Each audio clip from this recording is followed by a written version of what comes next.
sister je ahamda khoi aigo je chama the reason phangyu do sister gi ming amasu hana haibiyu ko reason ji kamai kamai taw habdu myam da share taw ai gi media relation khabu ta gi khabu amule kai ai gi hana ai gi problem je pimple yam na thonge pimple je yam na chaw pimple ne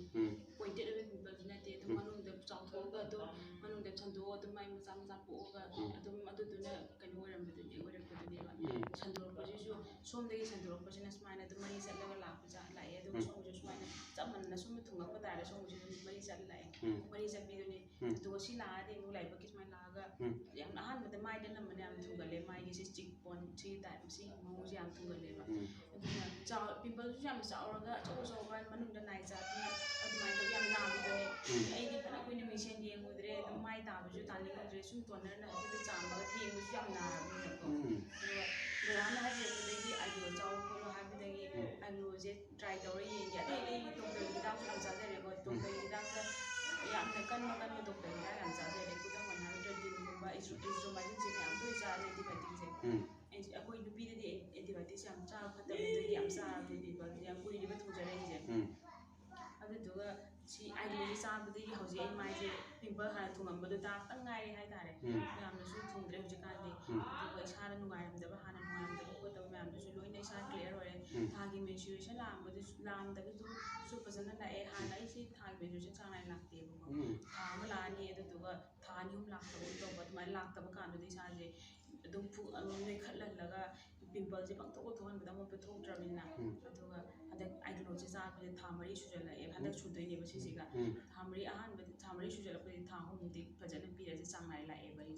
si kana ba si ne mo na si phang je hai ta okay adu di khoi aigo ji chaba matam sister ji makha ta na chabi khanbra amasung reason ji hena phangna bai ko adum ji myam da haibiyu ko hoi cha bai ko cha ge hana khoi ji je nong ma dai ani cha ja ba ne ma sang si na dum cha ja ni hai ta mo ne kana ba du phang ba ni na ko adu ga si ko ji ju ayurvedic oi ba ni na supplement oi na lai ni food supplement oi na lai ni na dum cha ba du ka su kai ta ta ni ne do san ta ni ga di ani rak sa ram ba du am cha ga tam na dum sa na cha ni ma tam ko sa ya hai ta re hai di dum po je supplement oi na ka ta koi side effect lai ba po sai na de